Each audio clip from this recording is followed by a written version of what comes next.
Coming up this week on the Afro Journal. I always thought I could spot out the girls that are looking natural, the girls that don't, until I experience Bole's poof. that thing hobbled me so much.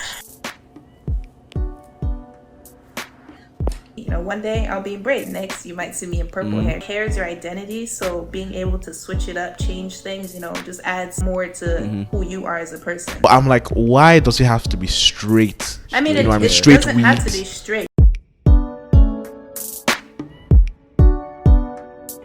Afro Journal, what is going on? Welcome back to another episode 54. And this one's a very special episode dropping during Black History Month. You already know what the vibes are. We're coming in clutch. I feel like we'll be dropping bangers and bangers. We just celebrated our anniversary. Chisom. Another So, Banga. banger. You already know. You already know. We just celebrated our 1 year anniversary. You know, we talked about love and how to cuff your African queen. Now we're going to be talking about the crown of the African woman. Man as well, you know what I'm saying? So, hey, before we get into it, you can see we have a very special guest here. This one is very special. Very special, actually. You can know why special, how special she is once we get into the episode. But before we introduce her, it's your toasted caramel. You know, shout out to Malani for giving me this nickname. Chisom doesn't have to create his own name. He has to steal from someone. From a When Cameroonian. when your fans love you, they give you names. Okay. They give you names. All right. It's your glazed chocolate donut. You know, today is MLK Day, so we had to bring out You had to rap. We had to rep the people versus the system. Yeah, well, love it. Yes. And it is your extra luggage, your savant. That's a new one right there. So what? Your Savant. savant. Savant. Okay. I'm speaking some Francais. Shout out to my French Africans. You know, in the continent and in the diaspora.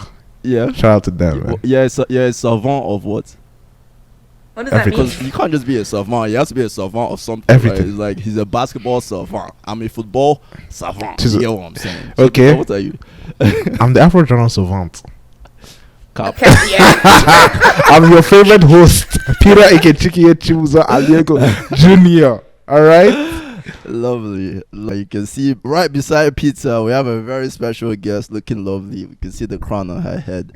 But we'll allow her to introduce herself. Okay, hi everyone. I don't have any nicknames yet, but hopefully one of your We'll fans will give me We'll one. give you one. But I'm Amarachi Aliogo, real MVP. Yes. Forget pizza, I'm the real MVP. So thank you guys for having me. Yeah. Hey, see you guys are seeing the proper MVP in the Aliogo family. I mean- they joined us here. I mean, this girl has carried me through all my English backgrounds and everything. She's the one that writes all my essays. So shout out to her. We love that. Shout out to her, man. We love it. But thank you so much. This is actually Peter's younger sister. You know, we'll probably reference her a few times in the episode when we're talking about growing up, you know, like Yeah, and just telling stories about how they grew up. Yeah. This is the one. she's the one that I used to bully a lot. Yeah, she's the one. When Peter was still mischievous. I mean, she can tell you the stories. You know, probably in the episode, she'll just give you a few hints of like how much she hated me. I was like, because I was that annoying brother. It's the way you're bragging about terrorizing people. The way it's like, it's Nobody's actually pride. It's actually You see how something guys with smiling. pride. Like the guys He smiled, smiling. he's proud. Like, He said like, yes, that was me. I was a terrorist. With the whole chest. Do you know why? Because I Why? gave this girl a strong heart. No boy could Yeah. ever move her like that. Have you ever cried for a boy before? No. Exactly. You see, that's my point. That's my point. Yeah. You know, she's Alright. gotten the so you parameter. nurtured her properly. I She has was already like, got all the toxicity that she all will the experience in her all whole the- life. Exactly. She's something for me. Ask her.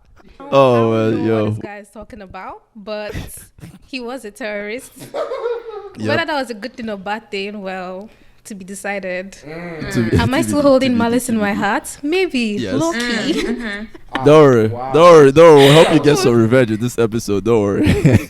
Well, yeah, but really though, thank you guys for having me. So, Of course. No problem. Thank you for joining us. So yes, this week we're going to be talking, like I said earlier, we're going to be talking about the crown of a woman's beauty. You know, we're talking about the black hair, natural hair. Let's just break it down. You know, it's Black History Month. I think hair is a big topic amongst the black community, especially black women. You know, we black men, we have a lot to say about women's hair all the time. You know, we like to talk. So, hey, let's get into it. When did you guys start like taking your hair seriously? You know, because when I was growing up, you know, I didn't really care about my hair. I didn't really care about like, okay, I cared about it right after I got a haircut because I thought I looked fresh because my dad thought I looked fresh. So pretty much all the should I say confidence I got from my hair was just based on what I fed off from my dad, right? So you know we did the signature skin fade. You know, I'll probably put in some pictures. Do you have the skin it? This small hair here. Put the line that.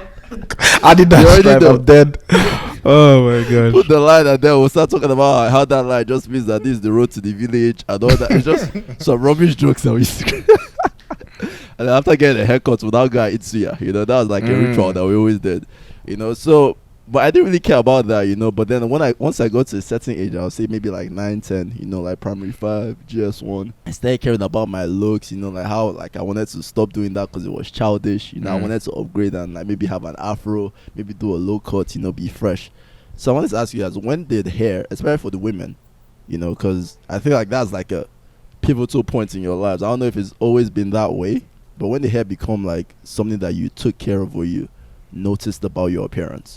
I think for me, like, hair has always been like a very important part of like just me in general, even from like a very young age, because females in my family, I think not even just the females, like males as well, like we all have really good hair. And I always had like really long, really full hair, and it was like people always like compliment me on it. So it was something I always noticed, like, oh, Amarachi, oh, your hair is so nice. How'd you get it to be so long? Stuff like that. And like people knew me for my hair, basically, because of how it looked, how long it was, the length, the health, stuff like that. So even without like me actually wanting to be that interested in my hair, like people would always point it out, and that way I knew like, okay, this is something that's actually important. So I always wanted to like take care of it, you know, when I was in primary school, you know, make sure my beads are right, you know, use nice beads, the style. I'll not do shuku to make sure, you know, you can see fall, have nice ponytail, you know, just things like that. You wear your net in the night, you can't wake up, you know, going to school the next day with rough hair, stuff like that. Like it's always been important, but in terms of like actually taking care of my hair and like wanting to see my hair healthy, like apart from just like the looks and the attention that I got, like I think that was fairly recent, like when I went natural actually, because when I was relaxed I didn't really care. Like I wasn't thinking, oh, don't put heat on your hair, or you know, don't all that stuff, you know, swim or something like that. Like I wasn't really like thinking much about the health of the hair. It was more of like the looks and how like the attention I could get from my hair, basically the aesthetic. All right, I mean, you said a lot there that I want to unpack, but I wanted to go to Bole real quick. What was your experience like? Yeah, so I probably didn't get into really caring about my hair until probably like 9, 10 years old. But it was a struggle because, you know, my mom, we've discussed my mom. She's just, she's very interesting, but she has a way that things should be done. And if they're not done, you know, they shouldn't even be done. But she always, you know, had me doing my hair in braids, cornrows, really simple. And at that point, I feel like I was starting to grow into who I wanted to be. You know, I wanted some beads. I wanted some like ribbons, bows, all that like extra stuff. And she's not about that extra jazz. Well, your mom did do beats for you? She did it when I was like really young, like, you know, like a baby kind of. But growing up, she's like, you're going to school, you don't need to be caring about, you know, like how you look too much. Like go to school, learn your book, come back home. So she wasn't into all that like extra jazz. Then I went to Cameroon, like maybe a year, 2 after that. And I kept my hair actually for like the first maybe 6 months, and then I was forced to cut it. So growing up, I had American always cut stopped working. It stopped. Growing up, I always struggled with my hair. My hair is like very thick, but it wouldn't grow at a normal rate. So it's something I always struggled with. Sometimes I couldn't do ponytails. The hair in front was shorter than the hair in the back. Like it was just a mess. But going back home and being able to shave it, to me, that was like, okay, you know, let me start fresh. This is going to be an opportunity to grow, you know, nice, beautiful hair. Hair started growing in. At that point, it was just haircuts like the guys, you know. I didn't really care a lot about it. So I'd wake up, nice brush, nice comb, go to school, come back, repeat the next day. Then... But they was trying to get waves. Not even! And then when I came back to the U.S., it had grown in, but it was still like, you know, really low cut. Yeah. And coming back, so we talked about like my school. I went to like an all-white Catholic high school. All white girls, they have their long blonde hair. They're doing this, they're doing that. So me coming in, a black girl, one of the few that were at school with this low cut. I got bullied, a lot of stares, a lot of looks like, oh my God, your hair, da da da da da. And that's like that like adds to the pressure of like what hair is an identity for women. So being at that state in my life, it was very stressful.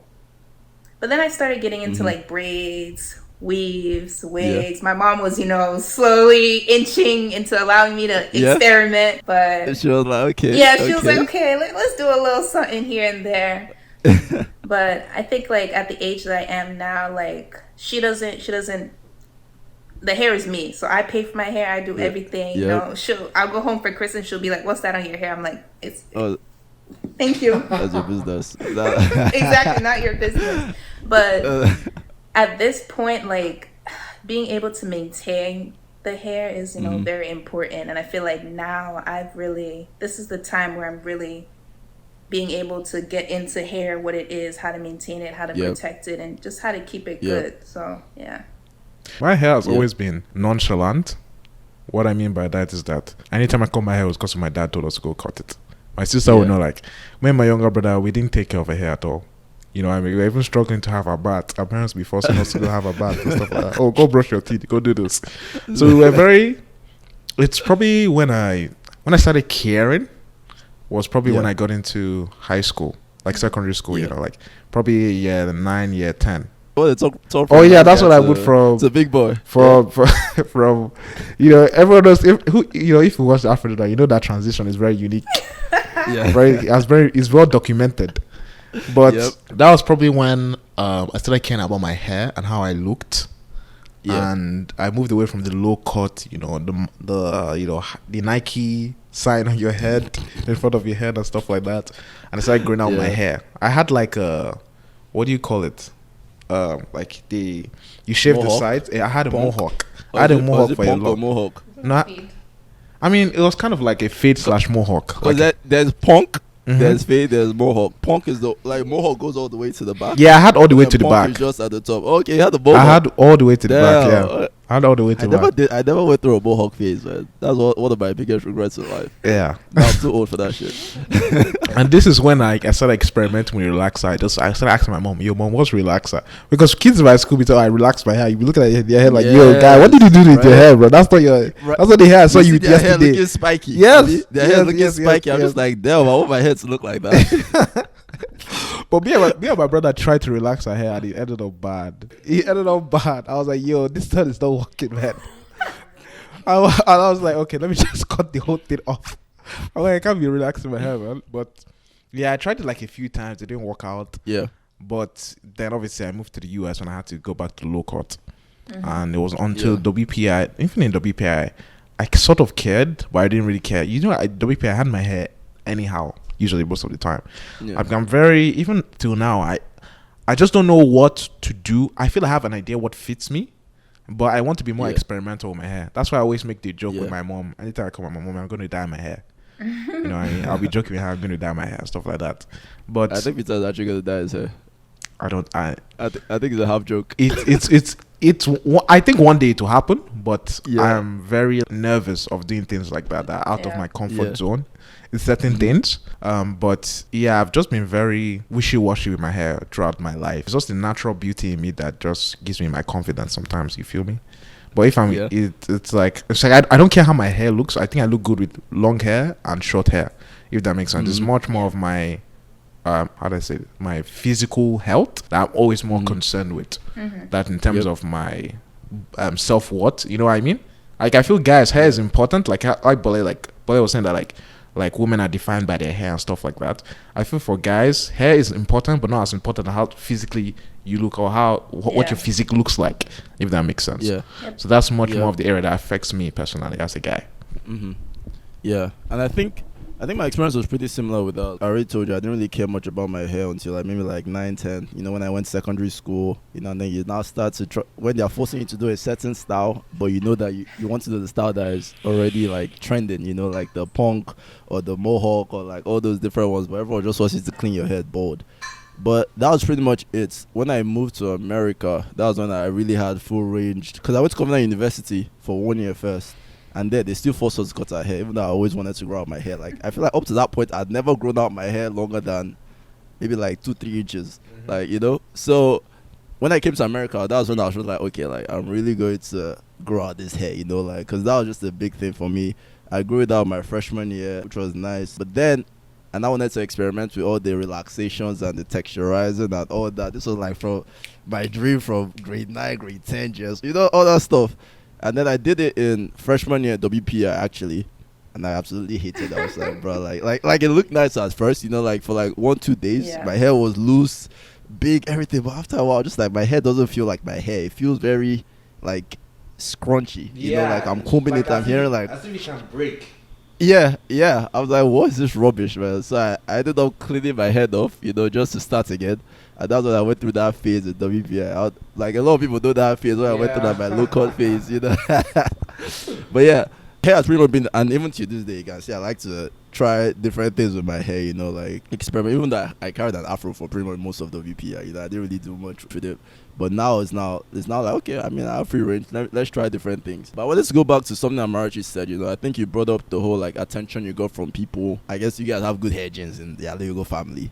Kudos to you guys, you know. But like, compared to your other friends, right, was your hair like just a lot longer than all of them? And do you know how they interacted with their hair because of that?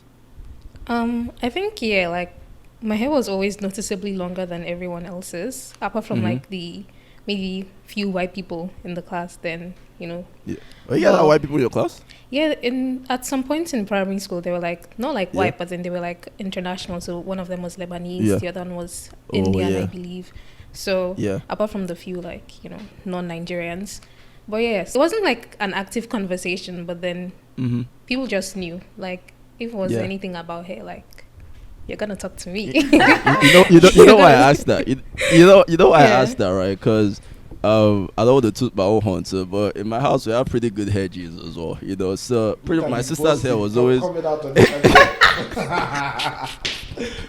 don't know how else to say it, you know. I don't know how else to say it, you know. But what I'm saying is my sister's hair was very long, right? Like, it was very nice and long. But when I went to secondary school, like, I saw girls really struggling to grow out their hair. Now, mind you, most of the girls were relaxing their hair. They're, like Bole mentioned, like, the edges were very thin, you know, like, everything. I mean, I always looked at girls like, is it that everyone is just struggling, or is my sister doing something right? You know, like, I was so confused about it, you know. So I was always boasting, like, yo, like, when my sister comes to secondary school, I will show you guys what hair looks like, all that shit. Then when she came, you know, my mom actually wanted to cut my sister's hair, you know, before she came to school. Yo, you see how I protested? I was like, yo, you can't do this to me, man. I've already boasted in school. You have to come and then show off the hair. After showing off the hair, you can now cut it, you know. So, but growing up and obviously learning more about hair, because I used to take my sister to make her hair as well when I was younger, I realized that a lot of the reasons why... I will lie to you, all those trips where your parents force you, because my parents used to force me to stay with them sometimes. You remember? They used to force me to stay with them, so I should look after them when they're plaiting their hair. They're making their hair. I'm so annoyed. I'm like, why? Because if it was me, who is going to follow me? You know what I mean? It's just me and the driver.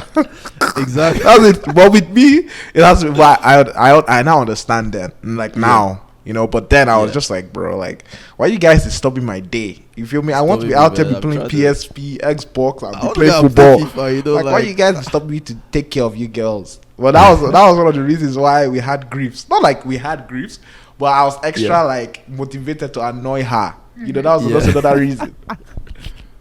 Yeah, and that was the same thing with me. Like, I literally go there and you sit down there for hours and hours, like 2-3 hours, maybe sometimes even 4 hours. Just like, bro, like, I want to go, and there will not be lights. That's the annoying thing. When there's lights, well, out there sitting down making hair, you know. But so I used to go take my sister to make her hair, and then I realized that the culture of hair, like taking care, the way we took care of hair back home, wasn't necessarily the best, because all the time people relax their hair all the time, just to make it easier to manage. All the time they're always like, yo, this your hair is too strong, that just relax it, boom. And like relaxing became like a regular routine. And I know that for my mom, yeah, she relaxed my sister's hair, but she relaxed like maybe once a year. But I know people that relax their hair almost every time they make it. And I think that kind of played into why a lot of us struggled with like actually growing out our hair and like the natural stuff that is growing in our hair. It's kind of like what Peter experienced, like, yo, you relax your hair, and it was just like, bruh, like, what was this nonsense, right? And then you know how to cut it to start again. And then I think like there was a natural, but I don't know if you can speak to this, right? But there was kind of like a natural hair wave that happened maybe 3-4 years ago, where girls were like, oh, I'm going natural, I'm going this, I'm doing that, right? And then I now started seeing like, yo, like girls were like growing out their hair and it was looking nice and all that. So I don't know, how much of good hair do you think ties into, I guess, the genetics of things, and then how much of it just ties into like maintenance? Because some people say they can't grow their hair, and to me, I'm just like, it doesn't really add up to me, because the hair is constantly growing. Amarachi, what do you think? Honestly, this is a very good question, because I've actually done research on this. Like, yeah, genetics like plays a role in terms of like, because your hair grows in like different stages. I think there are like 4 stages, and your hair is only growing in one of those stages, and the rest of the stages it's not growing. So genetics decides like how long your growing stages is.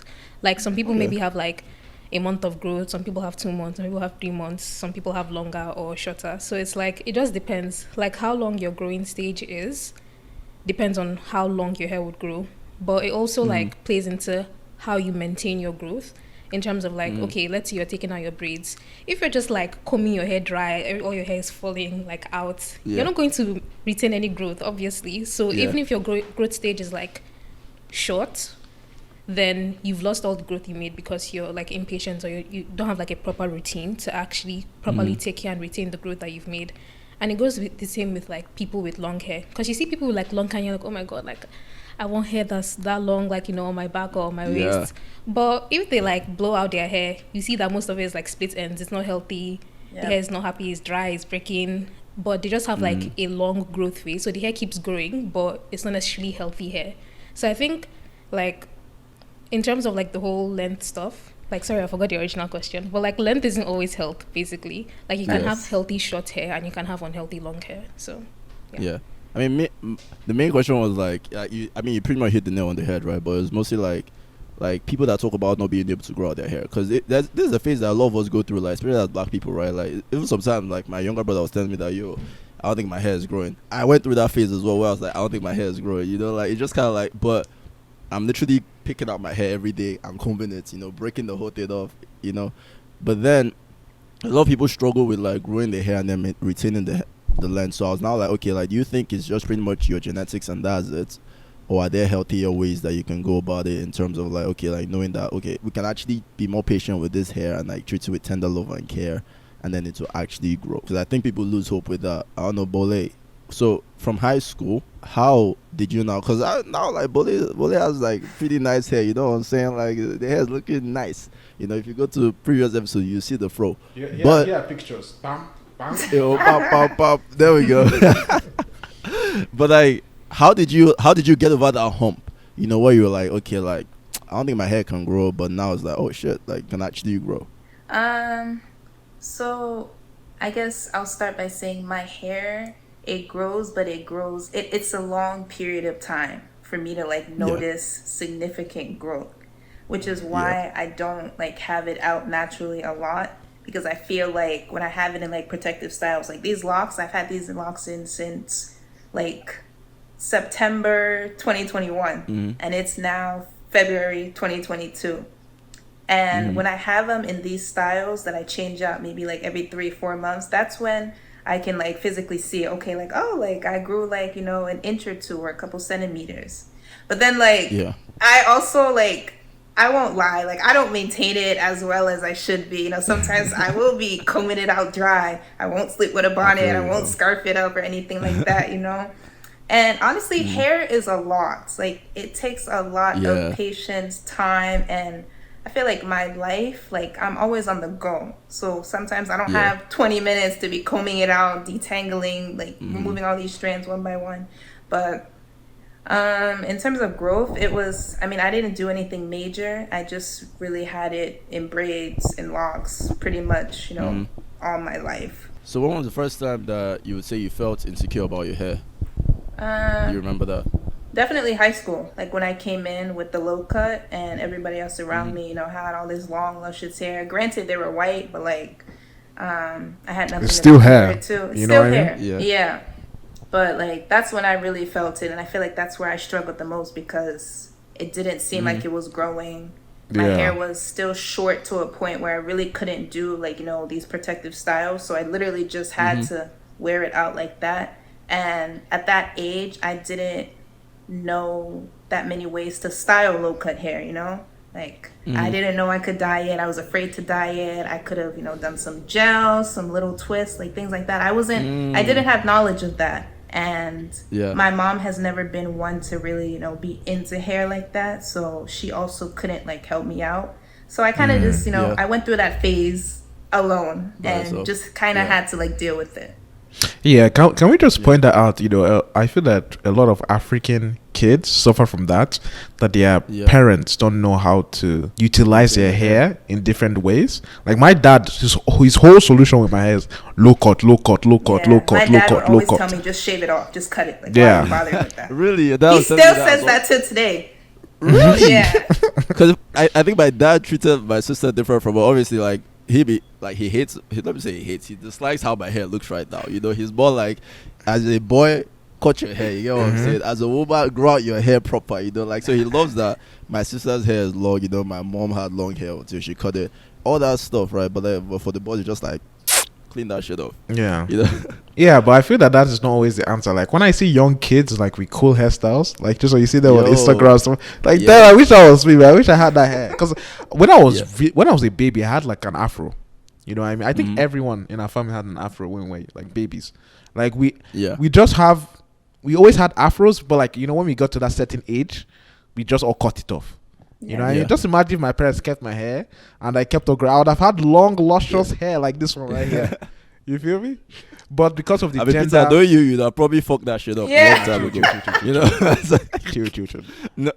Because of the gender roles that were placed upon us, I always had that mindset with low cut. It's until you enter secondary school and you start thinking for yourself that, I can actually style it this way. I can actually style this. When you see P Square with dreadlocks, can do a mohawk. Exactly. You can do a mohawk. You see like dreads for the first time, and your parents will tell you your dreads is a no. Yeah, like that was a huge thing in my family. Like, right? Oh, my dad was like, bro, you can't go out. You need to look professional. My dad is that professional man. He's like, like dreads is a no. It's a no. Most African parents hate dreads. Like they just think you're from. Yeah, just from Agbero shit. Exactly. Agbero boy. If they see dreads on your head, Yeah. So I just think that like I thank God like our generation, like the generation that we're in, our kids will benefit from us like the transition of information from the diaspora in terms of learning how to style your hair in different ways and feel comfortable and not limiting ourselves to specific gender roles. So that's. That'll be nice. I think that's important as well because Bole touched on the fact that her mom didn't really know much about hair. I don't know, Amarachi, was that the case for you as well? Or like... Honestly, I think it was the case for me as well because I don't ever remember because from us... The earliest memories of like me like going to the salon or making my hair, I remember I hated going to the salon because they would always, I just hated the whole process, how they washed my hair, how they blow dried it. Like they really didn't take care of my hair. It was always a very painful process. Exactly. Yeah. And I was very tender headed. So there was a point where I literally said, I'm not going to the salon again. If you remember, the hairstylists always come to the house. Yeah. They would always come to the house. And even then I'll still be crying throughout the entire process. Like it was just like, it wasn't a fun process for me. And I remember mom was just like, let's just relax your hair. Let's just like that was the solution. Instead of like actually finding like a way of maybe like properly styling or like getting good products that actually worked for my hair. Because I remember like my entire childhood I like circled between like 4 major products for my hair. There was pink oil, any shampoo that I could get my hand on, and there was this like Indian hemp like hair cream. Indian hemp. Peter, you used Indian hemp, right? Peter used Indian hemp. We used Indian hemp for hair growth in secondary school. Like, all of us would pack that shit. You see our hair looking very oily. I mean, I feel I always had like a natural growth with my hair. All I literally did with my hair was, you can ask my sister, like put soap on it. I never had shampoo or conditioner on my hair. Did you use soap for it? I didn't use sulfur. Oh, we use that. And Damatol. Sulfur 8 Yeah, is Damatol. Damatol. The holy trinity. Sulfur 8, Damatol, and pink oil. Nah. Any African household, you see Yes. it there. You see who does the sulfur Yo. 8s. What is Yo. going on? But yeah, so it was just kind of like that. Like, we didn't really know. We just knew the basics. You need to shampoo your hair. You need to condition it. Whether the products are actually doing anything, like, that doesn't matter. And then usual, like, when I got my hair relaxed, then you blow dry the hair, and then upon that they'll still complain, your hair is too full, it's too full. Let me just put small relaxer on the edge so it can. That's what the hairdressers will be saying. Yeah, Abby. or they'll charge you extra for having full hair. Or they'll say after donating, like it was just a stressful process, honestly. Like it was fun when the whole thing was done, and then people like compliment, wow, your hair is so long, this is gorgeous, blah, blah, blah. But then actually getting there, like it wasn't fun. Like it was just tears. Nah, I can honestly relate to that. Yeah, I also remember like sitting down there. You know, as a boy, you're like, why the hell are you crying over your hair? You know, you're like, why? No. I never said that for some reason because I watch my sister like cry every time. Yeah, but in my head, it's like, why are they just crying? Is it not plaiting hair? Probably because I've been flogged so many times. I'm like, what is plaiting hair? You know what I mean? But when you fully realize that stuff can give you headache. Yeah. Yo, You know, that stuff can give you full on headache. I remember the first time I braided my hair. This was Aliogo. It was Aliogo that actually braided the hair. Like it wasn't even. It was literally like 2 braids. You know, nothing crazy. But just standing, my head felt so heavy. I was like, how do women carry attachment to put on their head? I was like, can you remove this thing from my head, please? Like, my head felt heavy. I was like, bro, and this was 2 braids, like, of my natural hair. I was like, yo. So, honestly, respect to her, because my sister, she went through a phase. It's like a routine. When she's going to make her hair, we know she's going to cry. Yeah. Come back the next day, we have to give her paracetamol. She'll go and sleep. Wake up, and then it's maybe like a day or 2 later that she'll not be fine. You know, when everything subsides, and I'm like, bro, like, why is it this hard? And those comments about like the hairdressers be making, like, oh, your hair is too full, it's too much, I cannot handle it. I'm just like, these are professional hairdressers, though, and they're making us go like, oh, let me just relax it small. Professional is not the term I would use for them. But Fair enough. I would just say that those were the people that you go to start here. They're not professionals in any way, shape, or form. They have no technical knowledge on anything. I mean, being professional is very subjective. I mean, true. Yeah. I mean, It's in terms of African terminology, they were definitely professionals. But in terms of the realistic term, the objective term of professionalism, they had no technical knowledge on hair. I mean, look at your hair is too full. I'll charge you extra for full hair. Like, come on. Craziness. Yeah. They do that Fair shit enough. now. That's why I never get my braids done in the US, because Jeez. that thing will enter $500. I can't pay. I can't pay, please. I heard girls complain about the fact that like the new age hairdressers, they're very lazy. They're Like very they'll be like, come wash, your dry, hair, blow dry. dry the hair, Your blow hair dry has to it, be do this everything. length. In fact, This call me the hair length. maid. Just call me the hair maid. Bro. So like that's pretty much her experience. But then there was now this phase where my mom actually took it upon herself to make my sister's hair by herself. And I feel like that period, I never heard my sister cry or like complain. She would take her time, and literally, because it was in the house, I would sit down there watching. They're like making the hair. I was actually trying to learn how to braid hair too at that point, but my guy hands did not. It just did not work. It didn't work out very well. but just like the experience, it didn't really register to me then. But now that I think about it in hindsight, I'm just like, the experience was always so different when my mom made my sister's hair than when the hairdresser made the hair. So I think a lot of it with black hair, and like it just really goes down to patience and love. And I think as guys we get away with it because worst case scenario we can cut our hair, and women will be loving it. Actually, they even want us to cut our hair. But as women, like guys, guys will be talking like, yo, we want that natural hair, we want this one, Peter. Niggas will be talking shit. Like, I was one of those niggas. I was like, yo, man, I cannot date no girl with no as well wig. You feel me? Because the truth is that I also had my sisters. I think I also had like the perfect storm to have that kind of mentality. Because my sisters always had long hair. You know what I mean? Like, all of them always had long hair. So I was like, what are the other girls? I'm not going to date a girl with no long hair. Like, but I didn't realize that the extent of which they had to suffer. You know what I mean? Yeah. And the social pressures that came with that. Like when you're thinking of saying something with your mouth as a kid, you don't understand the social effect that it can have on the other gender. Yeah. You know what I mean? I think we even saying it as a kid, like I said this shit as an adult. You get what I'm saying? Like, and I said it with my whole chest. You know, I'm just like, bro, like team natural all day, baby. I'm still that way in a sense. So I'm not trying to come and be like, oh, I'm extra woke now. You know, I'm extra this. Like I'm still like, I appreciate a woman with nice, you know, good natural hair. But I'm a lot more tender when I say it now. You know, I'm not like, oh, like you're know, much like, more if I see you understanding. Weave, bam. You know, it's like I'm a lot more understanding. You know, and I've actually grown to actually appreciate when women experiment with their hair. You know, before I see like all their weaves, all that. Like I always, you know, what guys always ask, why are you wearing wigs? Why are you guys wearing wigs? I'm just like, oh my gosh, bro. I just thinking that men are so like, you're so dumb. You don't realize what you're saying is stupidity. You know what I mean? it's like, I think it just comes from a place of ignorance and not really understanding how deep it might be for the because person. I remember because we're never put in those spaces. You know what I mean? We never thought about like how to maintain your hair. You know what I mean? Like what were guys told to maintain? Is your father low cut? Yeah. Shampoo and conditioner. I never used to use shampoo and conditioner. You know what I mean? And it was just that we never put in those scenarios, or you know, those we never had those experiences or talked about those experiences with our moms or dads or grandmas or grandpas or even with our sisters. You know what I mean? This is probably the first time I'm actually talking about hair with my sister. You know, when I come back from the barber shop, I say, oh Peter, you look good. When she comes out from this, I'll say, Amarachi, oh, you look good. That is it. Yeah. You know? That's cap. I never told him he looked good, and he never told me I looked good. But you know,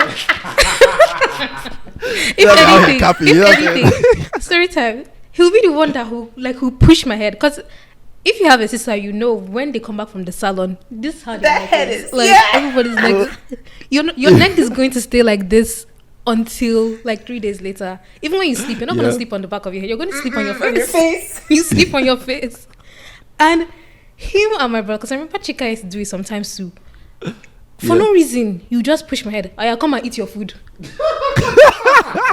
The day I just made my hair. Honestly, I won't lie to you. I don't remember that. How you remember? I definitely believe you did it. Was it your neck? That's something Peter would Yes. do. I definitely believe Actually, like, because it would always like, and I'm like, you don't understand. Like, you think I'm joking. I'm in pain. You think I want to hold my neck like this? Like, even if you don't believe what I'm saying, look at my posture. Yeah. Look at my demeanor. Do I look okay? No, do I look okay that you want to play with me? Terrorist. Nah, I mean that's definitely real. I don't know. Like I think young boys are very, because I will tell you that story. Like I broke my arm when I was in secondary school. Right, I was wearing a whole cast, and I had friends that would come and twist my hand intentionally because my they're like, gosh. they just.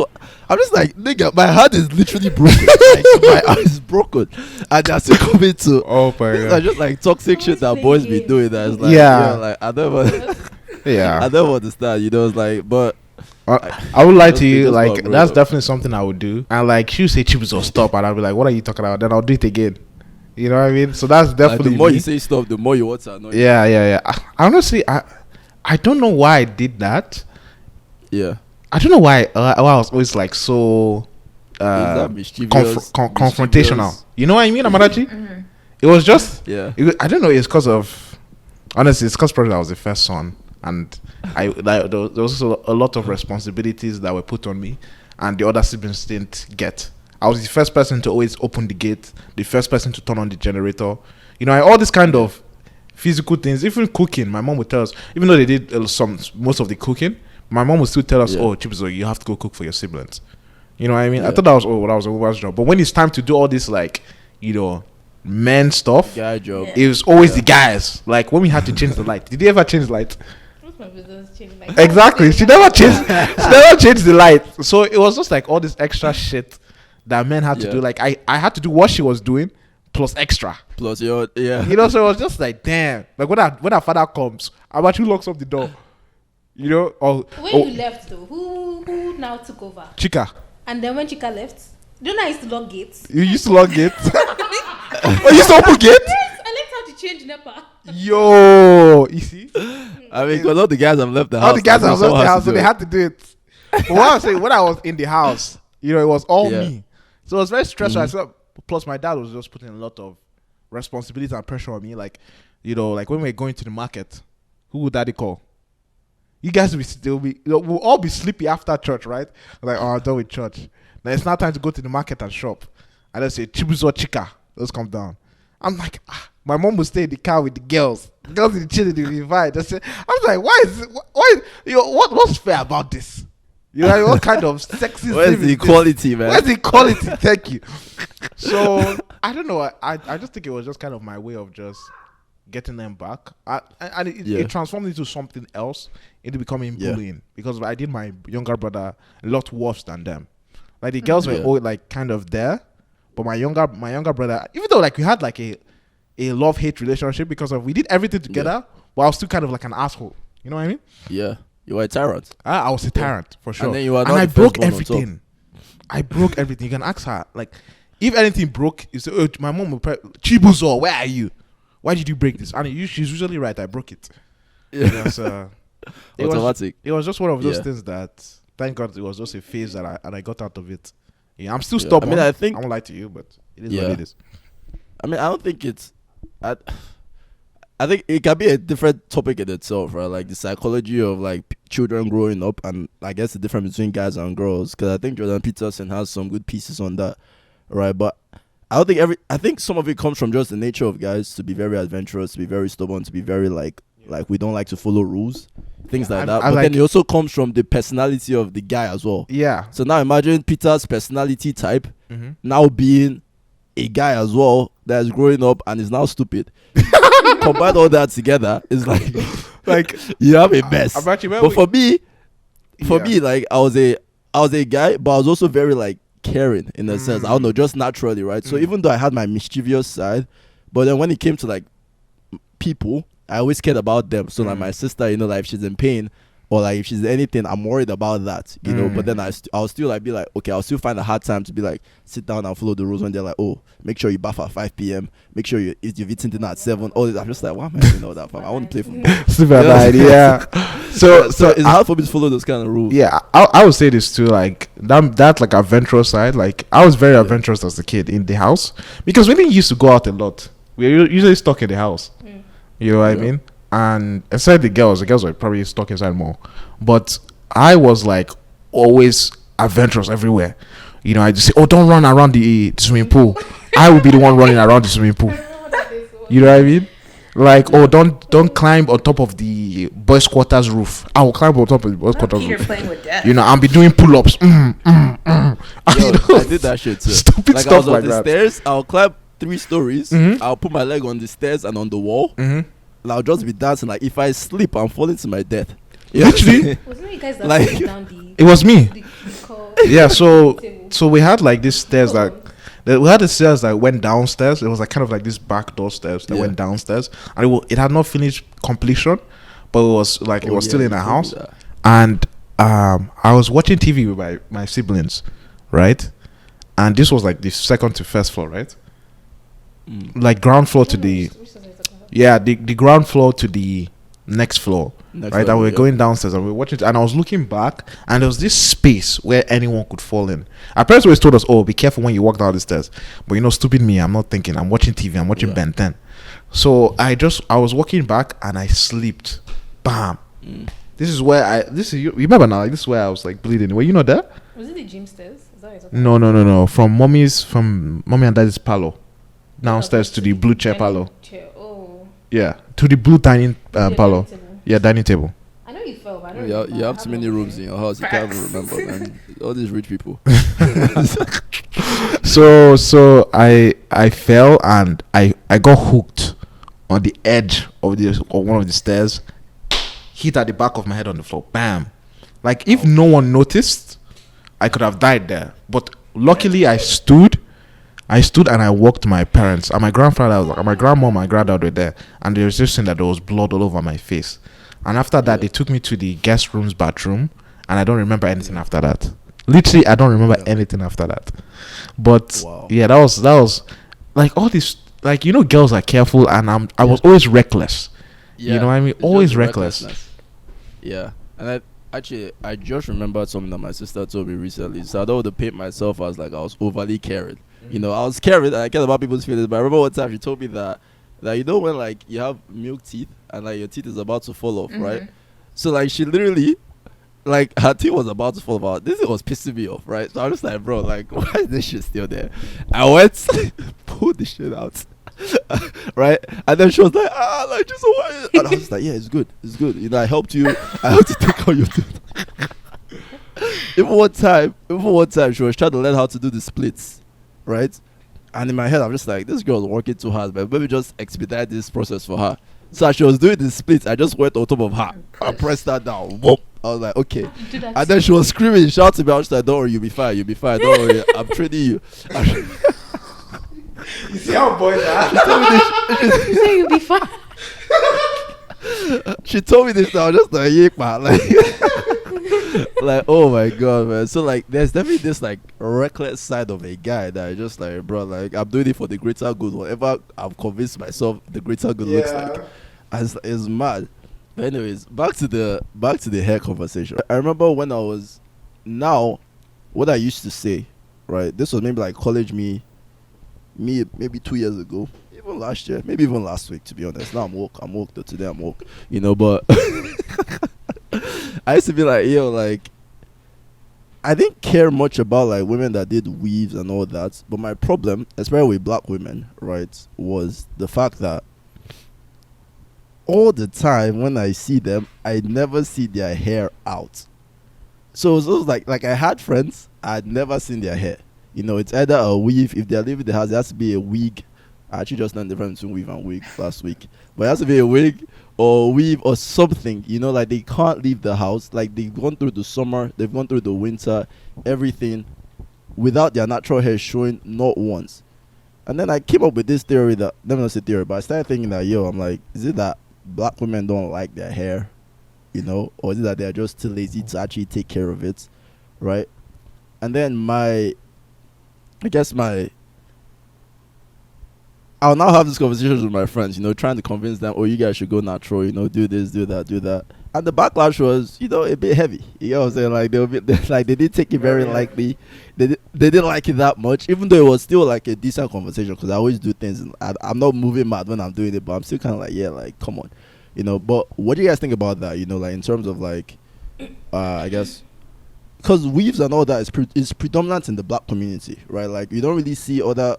Let me say I don't see, but if a white man is wearing a weave, I don't know that she's wearing a weave. You get what I'm saying? Like, because it just literally looks like her hair. Like it is what it is, right? But amongst the blacks, it's obvious that this girl's wearing a weave and all that. What do you guys think about the relationship between weaves and black women?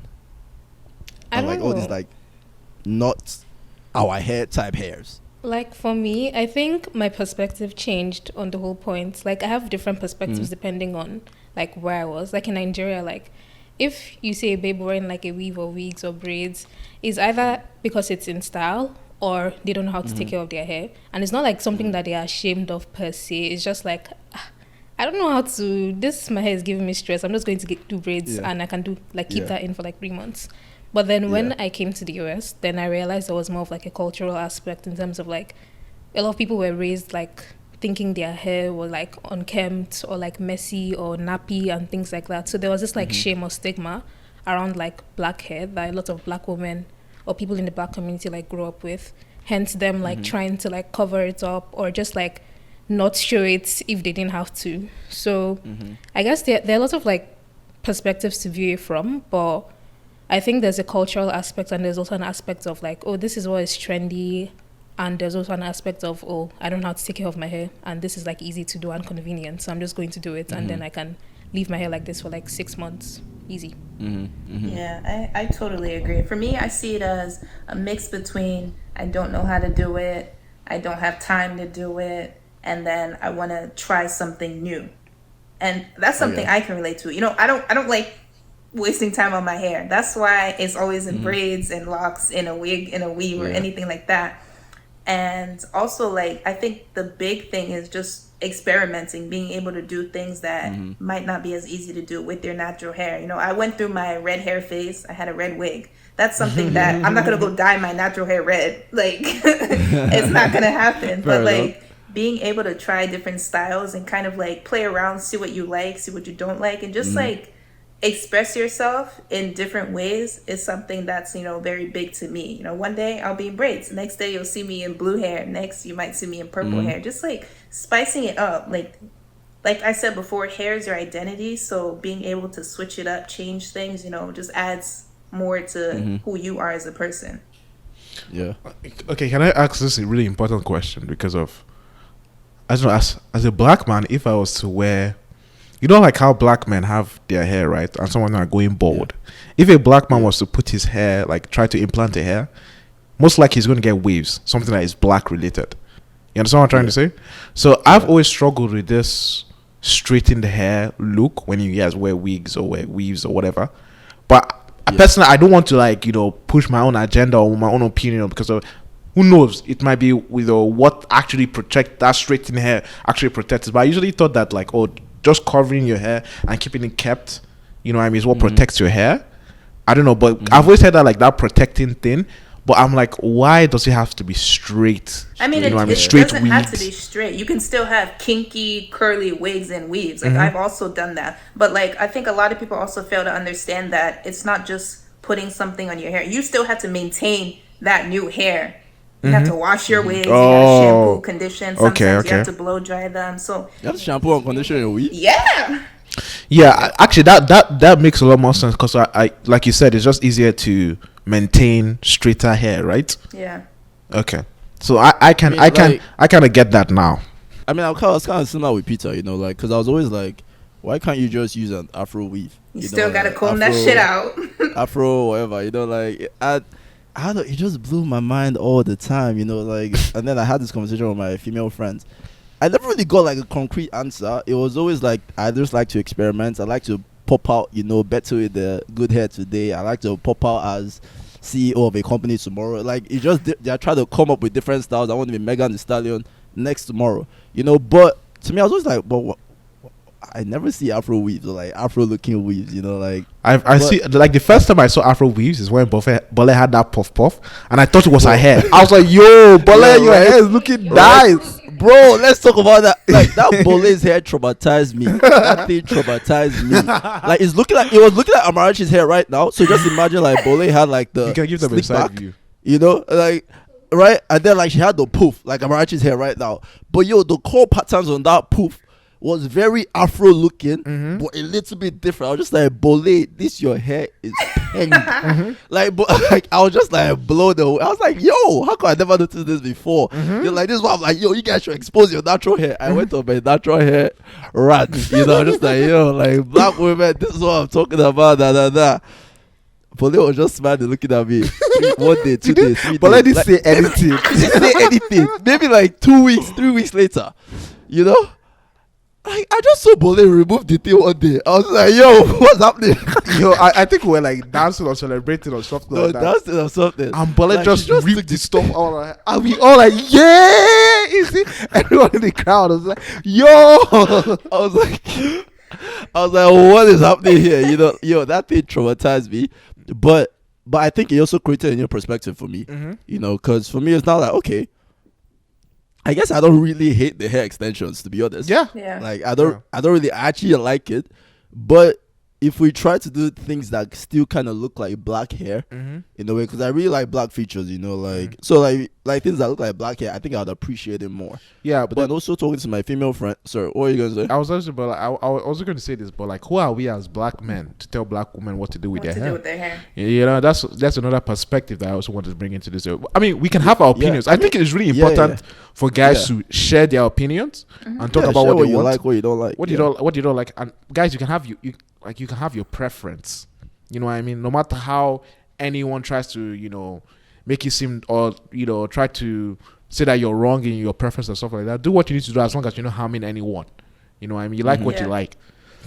But I think it's really important for men not to push their image or what they, see as ideal towards women. You know what I mean? Just like what you like, and the next guy can like what he likes. You don't need to tell that nice guy yo, guy, how can you like this shit, bro?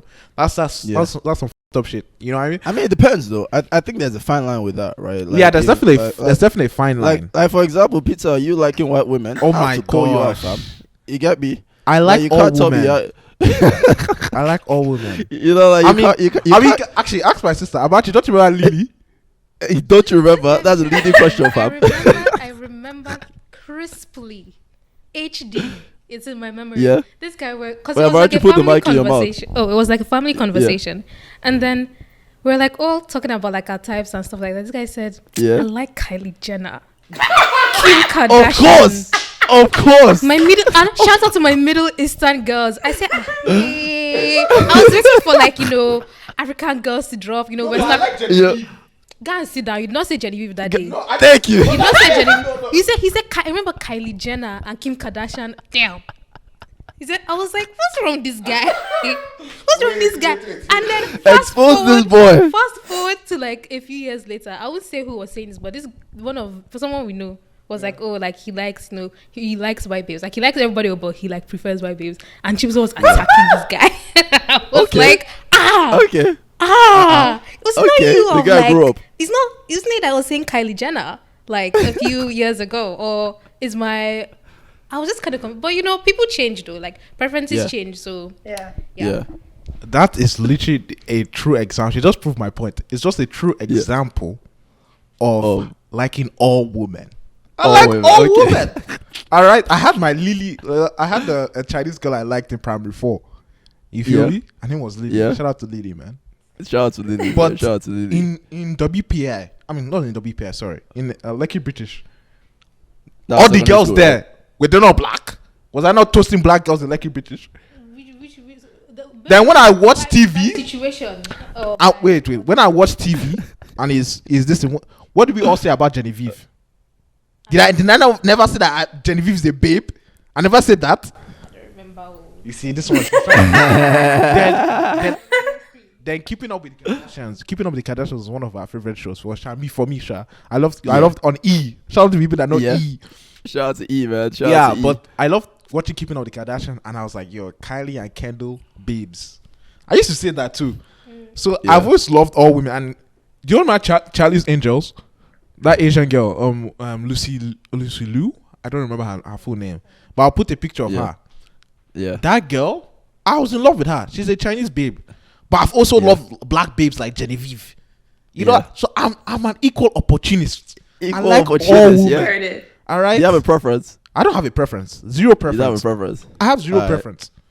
Man, obviously, we have to put Peter on the hot seat all the time. Like he likes his black girls. We've talked about it a few times. We have to. But I'm glad his sister is here to call him out too. Because we had to roll him in a little bit. Like it's almost like that your friend that's like borderline like looking sketchy. You just have to bring him back in to the fold. So like going back to what Peter was saying about like the preference and stuff. I think we're all allowed to have our preferences. It is what it is. But I also don't want black men to be out here saying things like, "Oh, I don't date black women." Like to me, it just comes off wrong because you don't hear any other race saying that kind of shit. You don't hear white men saying, "I don't date white women." You don't hear Latino men saying, "I don't date Latino women." They might be like, "Oh, I like." Yeah, you might hear a white guy say, "I like black women." I like all these things, but they don't say it in the opposite fashion.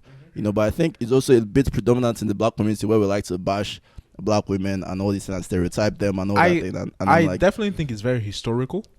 You know what I mean? It's definitely very historical. Like I know as Nigerian men, we love our women, but I mean when we go outside the United States, we don't have that point of view of like, oh, I'm meant to stick with the black only because we didn't grow up in that mentality. You know what I mean? We just say, oh, the girl I like, this girl I like, because of that's how. I mean, you just see different flavors. You like different flavors. Exactly, you just like different flavors. But I think with the African American experience or with the African diaspora experience, not only in America but in Jamaica and in the Caribbean and also in the UK and Europe, they had that social pressure of like trying to fit in with the the ideal white woman standard. That was the goal. Like, if you get a white woman, you're that nigga. You know what I mean? Yeah. Like in Jamaica, if you're babies and stuff. Yeah, exactly. Jamaica, if you're lighter skinned, you're on a higher hierarchy tier. You know what I mean? All those kind of things. But in Nigeria, we never had that. Probably in Nigeria, it was only like yellow popo or or this thing. I mean, that one is just more like it's like they're just, I guess, checking you or something. Yeah, but still, like anything that is, but still, it's not like, oh, like you're better than us because you're because of we still like dark skinned women in Nigeria. You know what I mean? We like as long as you're fine, you're fine. You know what I mean? Yep. Yeah, that's the way it is. So for me, it's just more like, I mean, have your preference, but make sure your preference is that doesn't now come off as you're trying to insult black women, or you're trying to or like degrade black women, because that's when I'm just like, I mean, that your preference is. It's kind of whack. I don't accept that as a preference. You know, that's messy. You know, I don't think that's just a preference. Yeah, can I just say this? Like, that's something I used to do because I think we got it from our parents, when we paint everyone with a brush. You know what I mean? Like, African Americans are all gangsters. They smoke weed. They do this things. Don't grow out dreads. If you looked at it, this is I think comes from like our parents, teachings of like just paint everyone with a red brush. Like if they have these things, I mean, it's what they got as well, right? They haven't experienced these people. It's just when they see it on TV, just like, all of them gangsters, sagging their trousers, all that things, and it's like, we still do it. You have about them. Yeah, we still do it today. Like when they say, all men are trash.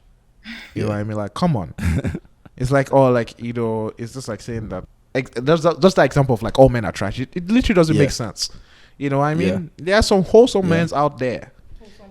Wholesome men's. You just have to find them. Men's. English. English. Okay, men's. Wholesome men. Okay, wholesome men. Let me speak properly. I was speaking, pidgin for my pidgin cats.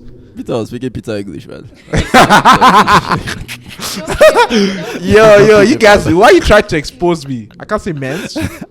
All right. Oh, it's just for the fun, but I still think that that is a really important lesson that I think our generation is learning of, like not painting people with a brush. Like I've stated a story about like what my point of view is of African Americans in my in my freshman year. It's like, I don't want to be known as that black kid with the BSU or with that's joining the Nesby, like, or everything I do is black. Because I was like, bro, no, my whole life is not just revolves around me being black. You know what I mean? More likely is that I'm African or Nigerian. That's why I feel more comfortable, but not that black tag. But as I grew up, I learned that like people have their different resolve. Tying it back to the hair, right? So with the whole like men not trying to push their agenda on women when it comes to hair and then the hairstyles that they should do, I have a love-hate relationship with that, in the sense that like I want women to tell us what they like. Like if they like a man to grow out his beard, I want them to let us know. If they like us clean shave, all that with a nice lineup on Chisom, I'm sorry, but I want them to let us know. Chisom, I'm sorry, but like your beard, like, bro, I like to shave, fam. Like I don't want to attract me. You're shaving right here, living here and here off with you. I like to shave, but things like that, like I want women to tell us that, and in the same breath, I think I want women to allow us to let us know what we like, like if we like the lashes and the makeups and all that, what like we want to be able to express that, if we like the natural hair, the natural look, all that stuff, I would like us to be able to express that, but in a respectable way, where it's not more like, I'm being condescending, because at the end of the day, like, you can express what you like, but allow people to express themselves the way they still want to express. Can I say this? Because like I'm personally of like I'm also with Chisom in terms of like team natural. I like my women natural and stuff like that. So like when I see girls like putting on like fucking long ass eyelashes and they're battered in their makeup, I just zip up my mouth at that point, because I know that if I say anything and like I give my true opinion, like people, I'll get like backlash.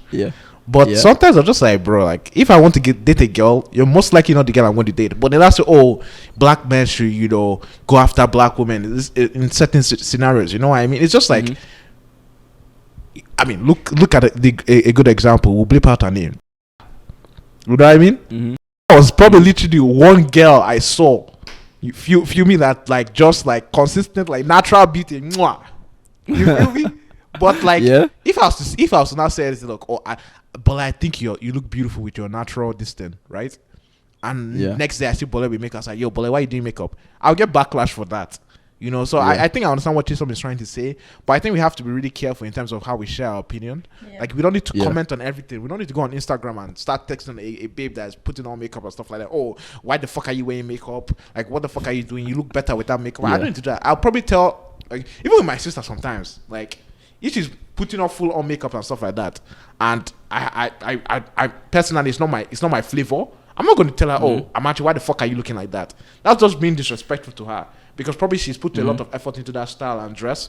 So I just keep quiet, you know what I mean? And accept the way she looks. So I was like, oh, you want to do that? Go ahead and do it. But if she was to ask me for my own opinion, then I can, I'll open my mouth and say, I'm actually, that's not my flavor. That's not what I like. You know what I mean? This is what I like. This is what I think you look good in, etc., etc. But, you know, I think it's really important that we understand those different ways of expressing. I mean, there's a fine line. There's a fine line over there. I don't know if the girls have any opinions, because I think when it comes to makeup is also like, it's kind of similar to hair. That's a touchy subject, especially amongst us. You know, like, so I don't know how you guys feel about, like, you know, like makeup and like guys commenting on stuff like that. I just want to add something, because guys, they'll be thinking they'll be thinking their babes are not wearing makeup. There's this thing called no makeup. Like, it's actually I like that makeup so much. So you guys think your babes are not wearing makeup? I like that no makeup so much. You think she's not wearing makeup, but like it's like the whole point is that you don't know. Yeah. It's meant to be an illusion. That's what it's meant to be. So all the people that you think are natural, let me just say, some of them you have not actually seen their faces. You've actually not seen them. So Amarachi, let's see, that point is very valid. And I think it's something that I started growing into, you know, because for me, I always thought I could spot out the girls that are looking natural and the girls that are not, until I experienced Bole's poof. That thing hobbled me so much. So I now started being, maybe it's more like, at least look natural, even if you're going to do it, right? So if you're going to wear makeup, make sure your face skin is the same as your neck skin. Does that make sense? That to me, because actually, someone like me, I actually appreciate makeup. Let me just keep it a buck. Yeah. You know, I can link below. I did a makeup video with one of my friends. I'm actually pro makeup. You know, I can link Alea's video in the description. You know what I'm saying? I'm actually pretty good at makeup as well. I do makeup. I know my foundation, my eyeliner, my eyelashes. With the egg thing, you have to blend it in properly. He's like, I know this shit, fam. Don't mess with me. You know? So I mean, the reason I said all that, so that when people are listening, they know that I'm not like some freaking toxic guy that I say women should not wear makeup. You know what I'm saying? Like, I actually appreciate good makeup. And I also appreciate that there's makeup for different occasions. You know, so if you really want to go hard and beat your face hard, like, obviously at that point you're not trying to look natural. So I can appreciate the art that goes into that. But most of the time as well, you know, like, I also still like your skin to be able to breathe. You know, like, every single time I'm seeing you, I don't want to see like, oh yeah, your face has to be beat for me to be able to appreciate like your beauty and all that. It's like, okay, if you're not doing the natural no makeup thing, hey, I'm all for that, you know, because it still looks natural, you know what I'm saying? So, like, I don't know. My thing with makeup is more like, I think we just need to use it healthily, and then, like, make sure we blend it in properly. Cause not in excess. Blending, you know, like, you know what I mean? I think, like, some people draw eyebrows, and the eyebrows still drawn after the makeup is done. I'm like, bro, like, why don't you blend that shit, man? Honestly, this is just when we're just talking about preferences, right? Some niggas like girls' eyebrows, you know, just like physically drawn by themselves, you know, and like, oh, like, why is your eyebrow so bushy? Some niggas are just like that. Oh no, what I'm talking about is not even like the eyebrow being drawn. It's more like, you know, that white thing they put. Oh, I know what you're talking about. You know what I'm talking about, right? What you're talking about. The concealer, right? But they don't conceal the concealer. Yeah. It's literally so obvious. Like, you can see that this stuff is drawn. I understand that. I mean, some niggas might like that shit, but what I'm trying to say is that, like, I think there's a space for dialogue for both men and women. You know what I mean? I mean, women always say that, oh, I want my guy to, you know, have a clean cut. I want him to have nice shoes. Girls be saying that. You think buying nice shoes is an easy thing? You know what I mean? Or you think doing makeup is easy? No, but that's my whole point. That's my whole point. We all have things that we all want to see in our partner. Yeah. Our partners, So I think it's really important that we have that dialogue and not make it a toxic place. Yeah. You know what I mean? Like, when I think Amarachi looks beautiful without makeup. 100%. Like, she can go outside like this. Guys will be dropping for her, you know, and she'll be exiting like, yeah, bro, sit down. You're not my level. Like, I only go for 7-figure and above. You feel me? 7-figure bride price is like bride price is $1 million plus. A house too. You need a house already. I mean, can I partake in that bride price, please? Villa in Dubai. She knows the vibes already. She knows her what. But that's my whole point. Bora, bro. But my whole point is that I think it's really important for that dialogue to to be expressed between each other and not make it toxic. You know, Yeah. and women I think if we come women from not to shut us down like too quick, because I feel that Yeah. they're always extremely protective, and I understand the history of that. Yeah. But we have to understand, we have to grow and create that space again for us to have dialogue. Because I feel it's always men versus women. You know what I mean? Girls versus boys. You know, like all men are trash. You know, all girls are hoes. Like, there needs to be some sort of space that we can have like a conversation. So we black, so us blacks. I mean, Africans are not really. We have like a different experience from African Americans. Like, we don't have that traumatic experience, even though we have that colonial past, and we have a history of blending certain Western features like bleaching and stuff like that. But still, it's not. We don't have that traumatic past of like every day, like white people are telling us you ain't shit, you're dumb, you're stupid, you're ugly, you look like an ape. We don't have that history, right? But I think it's still really important for us to learn from them and them learn for us. I'm just yancing right now, but it is what it is. No, it's true. No, I mean, it makes sense, man. Like, I think if we have it in a way that is more like our goal is to uplift rather than tear down. I think once you have that perspective when you're going into every single conversation, now, even though technically you're trying to get this girl to, I don't know, be more natural, I guess, in her look, but your goal is to really target that, like, I want to elevate this girl to the point that it's like, okay, like, she knows. Now, if she's doing her makeup, she knows it just because she's trying to experiment and do different things and different looks, not because she feels like she's not beautiful, so she always has to step out with makeup. That kind of thing, So I think it's an important thing. One question I want to ask, especially the women, is, I mean, we see, and Peter kind of alluded to it as well, is we see this on social media, right, where women are just like, can men just stay out of women's business? Like, I don't know why men be so quick to talk about things that just concern women and don't concern them. What do you guys think about that? As women. Umbala, do you want to go first? What do you guys think? I think I don't. I don't agree with it all the time, but I feel like you guys do insert yourselves where you're not needed. And I think what triggers me is because you're coming at us without, knowing the details behind whatever the scenario or situation is. Like, for example, like you guys are saying, if a girl does her makeup like too crazy or whatever, you're gonna instantly say like, oh, like, why'd you do your face like that? Why'd you do that color, this, that? But like, you're not taking the time to really, think before saying something. Like, this girl might be wanting to try a new style, wanting to try a new color, might be going out somewhere, but like, you're reacting before even trying to understand what's happening. Yep. I can ask this question. When did you guys start noticing like guys were always like, I don't want to say sexualizing, but like, putting their prey eyes on you, if that makes sense? I think growing up in Nigeria, like, from a very young age, when you sit down, make sure you close your leg. That your skirt is too short. Don't wear that out too. Men are coming to the house. My mom told my sister all the time. You can't, just crazy things like that. And actually, it's a problem, like, because it's just, like, it actually has a mental impact. Like, just you being uncomfortable with, like, yourself, even in your own house. Why are you sitting down like that? Somebody's coming to how can someone be coming to my house? And you're telling me I should go and change. You're coming to my house. Like, what are like, it just, there's some, like, at some point, like, there are times you need to be realistic. Like, definitely, with the world we live in, like, I'm not going to allow, like, if I have a daughter or something, I'm not going to allow her wear, like, there are certain outfits she can't wear to certain places.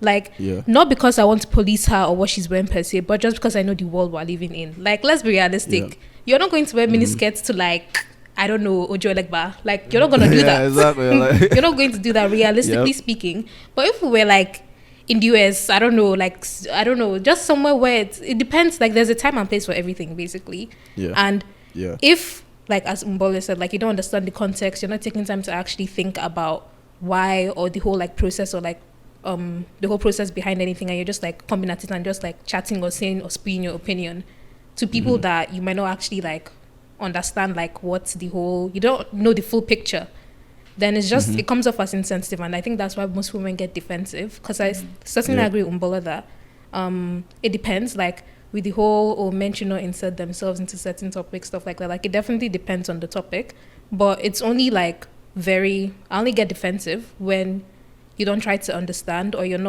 you're just like, you don't know the full context basically, and you're just talking. Yeah. Can I unpack that understanding aspect? Because what I heard from understanding is, oh, you don't listen.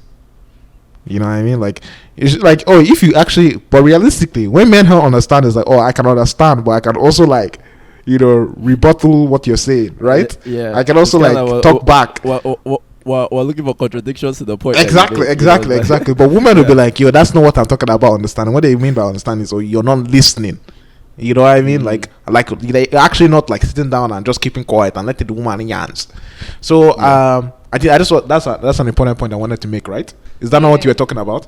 Yeah, definitely. Like, yeah, basically, like, because a lot of men actually don't listen. Like, I have to say, a lot of men don't listen. Like, Peter, a lot of men are not good listeners. At least with my own experience. Like, you're talking to them, but they're not listening. They're thinking of how, as you said, they can counteract what you said. Like, they're not necessarily listening. They're not listening to understand. They're listening to rebuff. Like, it's not. And that's how, like, it goes from a conversation to an argument of, oh, who's right and who's wrong, or contradiction. And I'm like, that's not the point, though. Like, this is my perspective. Respect to that. This is your perspective. I respect that. But if the end goal of your conversation is to say, oh, I'm right and you're wrong, then why would I want to have a conversation with you? Yeah. Mm-hmm. I think this is where women and men differ, because of when men and women, I mean, when men have arguments, there's always the right perspective and the wrong perspective. There's always objectivity that we're trying to reach. You know what I mean? I think in certain topics we can have subjectivity, like in terms of taste and stuff like that.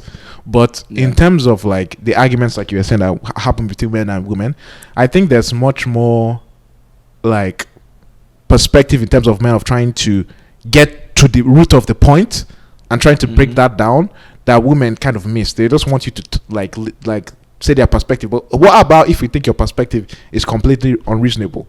You know what I mean? Yeah. Or like we want to have that argument. We want to have that argument because we're trying to find out the true point of what you're saying. Like when me and Chisom have arguments, we shout. That's why when men have arguments, it's not really a big deal. You know, it's like we just like we'll raise our voice about each other, but a minute later we'll just start laughing about it because of we understand it's just the context between the argument. But I feel that when we're arguing with women, it's like as if you're attacking their personality. Like when I say Chisom, your statement is fucking stupid or your statement is fucking dumb, Chisom will be like, yo, what are you talking about, right? But if I say that to my sister, she'll be like, oh, you're calling me dumb, you're calling me stupid. You know what I mean? It's like it's kind of like an attack on their personnel. You know, so I think that is where women and men differ. So when she say men are not good listeners, I kind of disagree with that point. I think men just have a different way of approaching arguments. You understand? Like when I'm arguing, when I'm arguing with Ashawa. I mean, listen, when I'm arguing with my older sister, my older sister will be making some points. I'll be like, yo, like you're going left. You know, but she say, oh, that's my perspective. I don't need to change. But in my head, it's like, if you're wrong, why don't you want to find out if you're wrong? You know what I mean? Yeah. So that's where men's logic come from. I think it's like I think I'm right. I want to know I'm right. So I need to defend myself as if I'm right. And if I find that I'm wrong, I want to know that I'm wrong. Yeah. You know? Yep. I agree with that. I think there is a balance though, right? But you want to say something? No, I was just gonna say like I think that's where the difference between male and female comes in. Like, yes, you can talk to men like that, but you have to be mindful when you're going to speak to a woman. Like, you're not going to come at them aggressive like that, because that's already like, I don't want to talk to you if you're coming at me with that energy. And I think that's where men fail to kind of, you know, put themselves in a different space. Yep. And I think it's also it's a bit more difficult for us to be empathetic, right? So when it's time for us when women are like, oh, you're not listening, I think it's hard, like to us, we think we're listening, but we're not listening the way or we're not hearing it the way they want us to hear it. So it becomes a bit difficult, you know, like we're not putting ourselves in the emotional space and all that. We're just looking at the facts of the matter and just like, bro, like that was dumb. Like, like what you say, you know what I'm saying? But then at that point, it's like you're still not hearing what I'm saying because I'm trying to express something to you, and all you care about is the fact that I was wrong and you were right, and that's it. You know, it's like, anyways, like I think we can do better as men in being more patient and empathetic and like be more, I guess, tender. Even though I don't want to say that as like a weak way. Like we don't have to baby women, but you have to be a lot more patient, especially when you're going to talk about. That's why we're having this conversation, right? Especially when you're going to talk about like things that you know affects them from a self-esteem point of view, because those things always cut deep.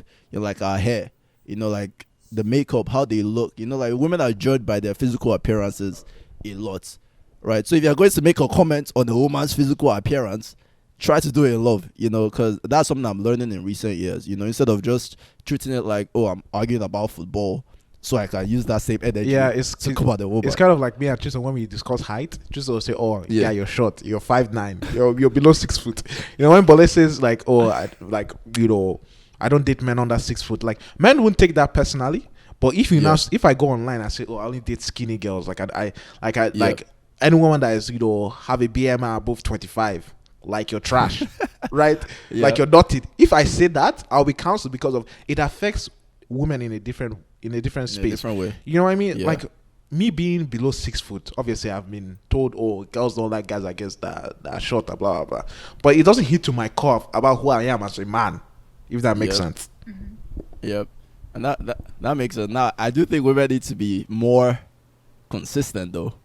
Because if you're going to come with the energy of, oh, we should be tender, we should be respectful, we should do this, and then you're coming to attack a man's height, attack a man's wallet, attack a man's ego, all these things that, niggas kind of care about, it's kind of, it's kind of like, okay, like, you want us to be nice and tender to you, but, you're not carrying that same energy, I think it's on men to do it first, because... like just the way I think about men and women, I think if men give, women will generally give back. But in this day and age, it doesn't always work out that way. So I think women too need to be a lot more consistent though in the way they interact with the whole thing. Because you can't be coming at men and then expect us not to come at you back. Like come on. So just trying to wrap this up, right? Let me just pivot a little bit back to hair specifically. What do you wish? I guess we can talk about beauty. I guess as a whole, what do you wish men understood about women's journey when it comes to hair, makeup, beauty, all that stuff? What do you wish men understood? How long it takes? It's a hard question. Maintenance. I want to say this. I personally believe that like men try to look at things simple. Like, or if a woman is objectively beautiful, she's objectively beautiful with or without makeup. You know what I mean? Yeah. That's why when men are shocked when a girl removes her makeup, she's just a completely different human being. We're always shocked by that, right? Because we're like, damn, like, I don't want to be confused, when I'm picking a babe that like, like she might be a completely different, confusion, a completely different person, when she takes that all off. I think that men are just trying to look at it on a simple path. That's why we're so quick to judge. You know what I mean? But women also want to... I think I'm speaking for women here, so it's probably me mansplaining right now. Yeah. But I think what women want men to understand is the complexity that go with them maintaining that beauty. Growing out your hair. You know what I mean? Taking care of your nails, your pedicure and stuff like that. Shaving your legs, keeping that beauty. Like, maintaining the actual beauty of who you are, like what men consider attractive. You know what I mean? It's very difficult. The judgment of like, oh, you being, categorized as a pretty girl, you being categorized as an ugly girl from the start, from when you were kids, or like when you're interacting with your classmates in schools, like, bro, she's not that pretty. You know what I mean? And guys be telling this in front of your face. Oh, I don't like your hair. Why is your hair looking like this? It's very like, there's a lot more extra steps for women in terms of their physical maintenance of how they look. And it goes throughout their whole life. And when they hit a certain age, men just disregard them. You know what I mean? Most men, like if you're 50 and you're not married, it's a lot harder for you to find a husband than when you're 20 and not married. But it's probably the opposite for men. You know what I mean? Or it's probably similar. Like 50-year-old men and 20-year-old men have like similar possibilities, I'll see. In terms of finding a wife. It depends on your financial status. 50-year-old man with money, you'll probably find the wife. So that's whether the wife will love you or not, we can't promise you that. I mean, if she gives you kids, she gives you kids at the end of the day. But I think that's what I think women will try to men to understand. Like, we're living a completely different. We're playing a completely different game in life. Yeah. You know what I mean? Like, no matter how rich you are as a woman, if you're not physically attractive, there's this certain level of attention that you will never get. You know what I mean?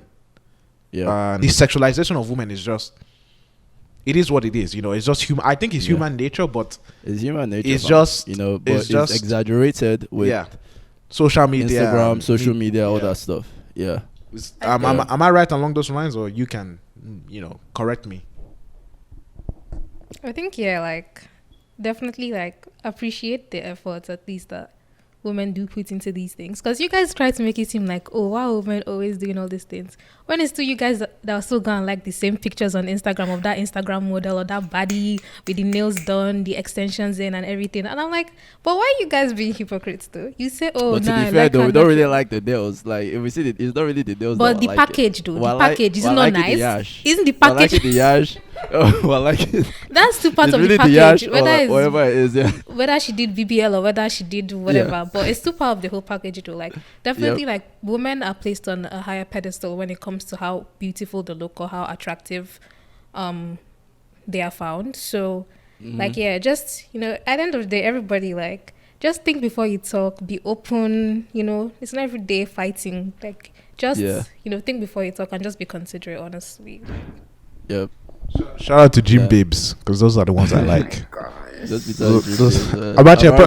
probably don't send it to my sister, but like I sent it to Chisom. Like I like that. Those are my Instagram models. There are different categories of Instagram. But models. there are still some of them. There's like swimsuit models. There's like Miami models and stuff like that. There's like the OnlyFans models. My own is gym models, the ones that go to the gym and work out. Those are the ones I like.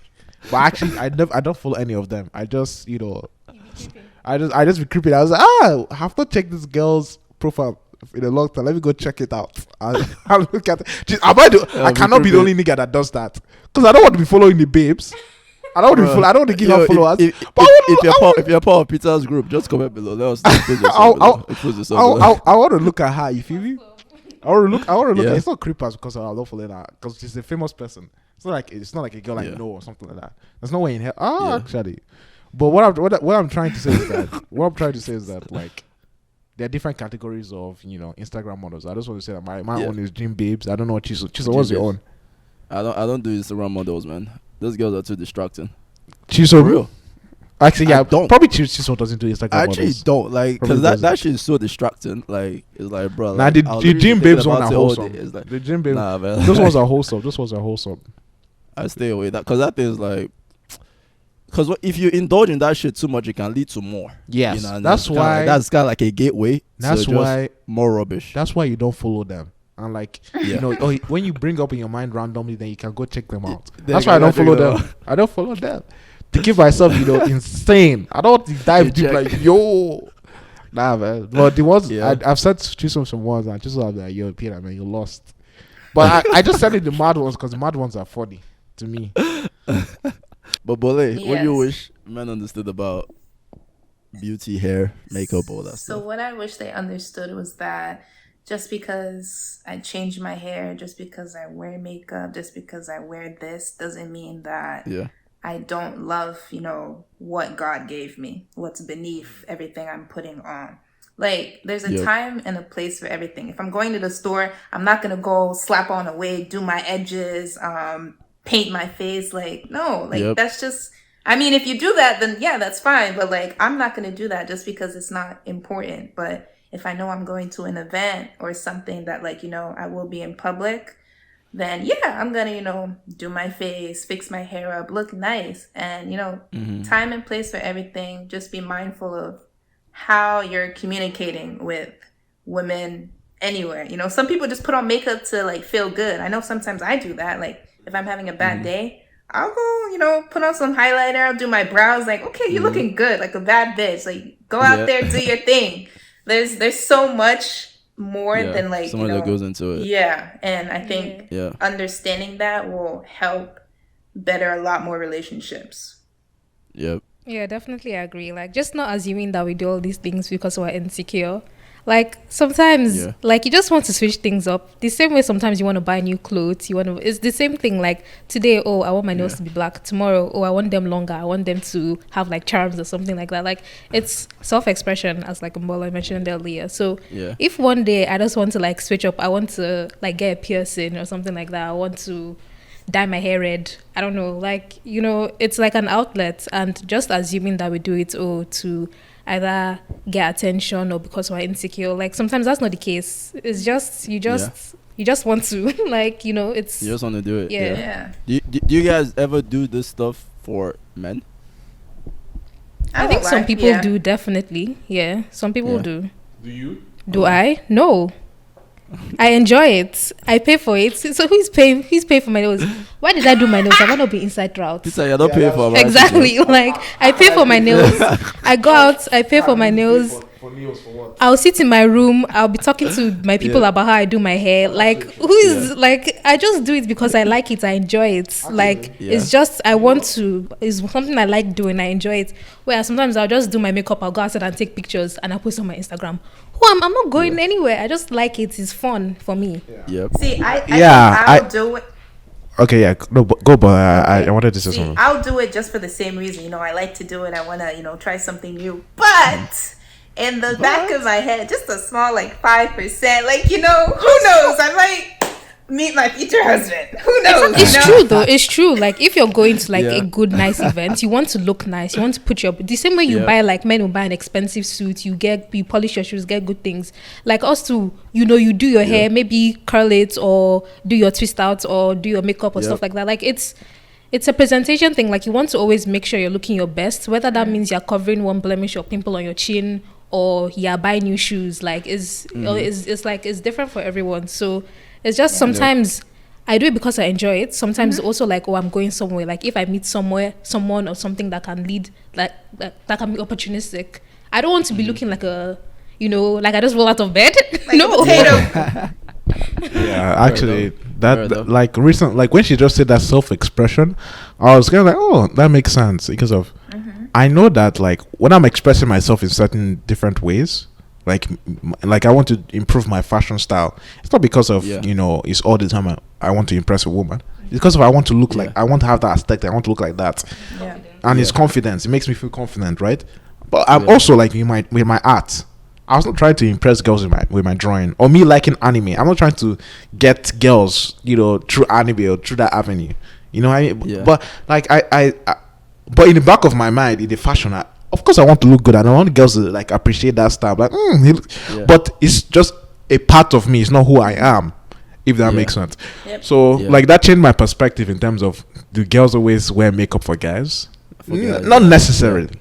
Yeah, you know what I mean. Not all the time. Yeah. I actually started believing that. I'll say maybe in the last year, because always I was just like, you guys think you guys like this shit, but really don't like that shit. Why are you guys doing it anyways? But then and then my friends be like, well, we don't always wear makeup for guys. I'm just cap. Why are you lying to yourself? Cap. Why are you lying to yourself? But then I don't know, I don't know if it was a realization or what it was, maybe maturity, maybe experience in life. Maybe when I looked inwards at myself as well, just like, bro, do you always dress nice for women? I thought about it. I was just like, well, I can say a decent percent of the time I'll say yes. But there's also a decent percent of the time I'll be like, nah, I'm just doing it because I genuinely like this shit. I actually like this thing. This is my style. Yeah. Now, let's just say that no one and I had to ask myself, if no one in the world liked this shit, it was known that this is ugly, would I wear it? I'm like, there's a part of me that'll be like, yes. And there's a part of me that'll be like, no, depending on my mood that day. Mm-hmm. So it's not like, okay. So at that point, I was just like, okay, you know what? I can accept the fact that I guess women really don't be doing this thing for men all the time. And it's something that I accepted, and maybe guys should think about it deeply as well, because I know there are some brothers out there that's kind of similar to me, where they're like, yeah, women are doing all these things to attract men. And yes, it's true, but there's also them that are just doing it because they genuinely like it, or maybe they know it's going to look good in a picture, and then so even if it doesn't look good, because even wedding makeup, bro, wedding makeup pisses me off. I'm not going to lie. I feel like I want to get this one off my chest because, you see these girls looking nice and everything on their wedding day or on their birthday. It's like, you just see this whole different aesthetic in the girl, and I'm just like, what's all this? This is quite a lot. But at the same time, some people are just like, oh, it makes them look better in pictures, it makes them, I'm just like, if that's the case, I won't argue with you. But personally, can I also say this is also because of social media, the pressure to look aesthetic, or the pressure to represent your life to the best you can be, or so for people can see. I'm very like anti social media. That's why probably you guys know I don't post shit on my social media. Like why I like to post on my social media is because of like I want to see people's opinions on shit. Like that's why I wanted to post like cool, like I don't do it, but I, like sometimes I want to post like a meme or like an anime scene that I like, or like a cartoon that like I was really attracted to as a kid, to see if people had the same attraction to, so stuff like that. But I think that definitely social media has a play in these terms of like picture, like I'm trying to look best for the picture, I'm trying to look like this, I'm trying to always have this aesthetic pose, I'm trying to like show a highlight of my life when your life is actually trash. You know what I mean? You're not happy with yourself. So I'm very anti that. I think it's very important for people to realize that like you have to make your reality happy, like you have to make yourself happy in reality rather than social media. Like social media it's not worth it to me in terms of your true happiness.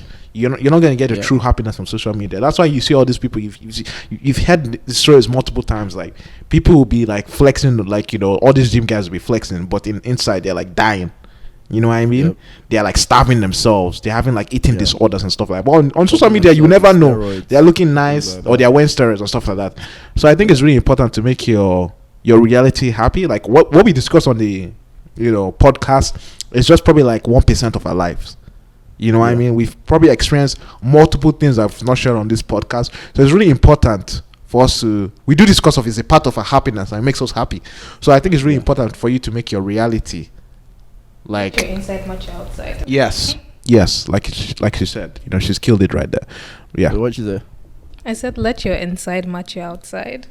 Hey, energy. That was lovely, and I think honestly I like this conversation, Peter. Though I want to ask you, and I can answer as well. What do you wish, because this is like the last question. What do you wish women understood about beauty, makeup, and all that from a man's perspective? I think it's important, but I also like a woman who is, I won't lie to you, like when a woman shaves her legs, like I like that shit, like your leg is looking smooth. But I know it's not difficult. Like look at my own hairy ass legs. I realize that it's not easy to maintain your body and stuff like that.